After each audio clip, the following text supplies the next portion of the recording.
This is Michigan Moments, rediscovering the pioneering moments of the Great Lakes State. On the quiet afternoon of July 5, 1908, the people of Kalkaska, Michigan were still settling down from a calm 4th of July weekend. But just after 2:30 p.m., thick smoke began pouring from the basement of the Palmer and Cole Brothers building on Cedar Street. The fire started in a dry goods storeroom, likely from spontaneous combustion. Within minutes, the flames were out of control. Driven by a stiff west wind, the blaze leapt from one wooden storefront to another. Within an hour, the heart of Kalkaska's downtown was fully engulfed.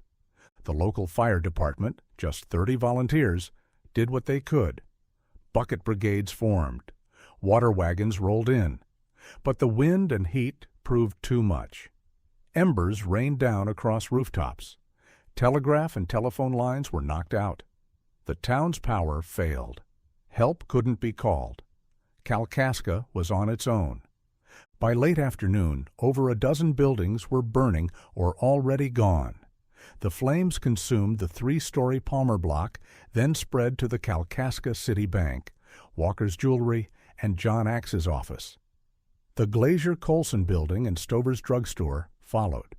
Even the Opera House, home to Mike Lehner's hardware store, and the Village Band Hall was lost in the inferno. In all, at least 14 major businesses and the blacksmith shop were destroyed.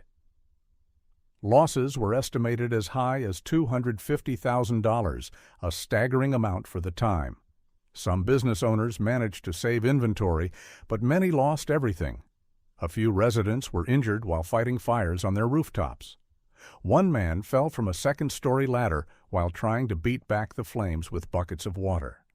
Within a day, salvaged ledgers were opened in makeshift offices. The bank resumed operations from a borrowed storefront.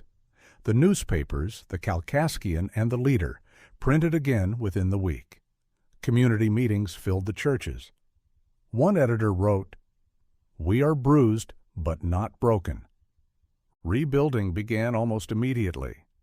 Businessmen announced new plans, this time for brick buildings. By the end of July, foundations were poured and bricklayers were on site. By winter, the downtown was rising again, stronger and more fireproof than before. Today, if you walk downtown Kalkaska and see the facades marked 1908, you're looking at the result of that fire and the spirit that followed it. This has been Michigan Moments, offering bite-sized morsels of Michigan history.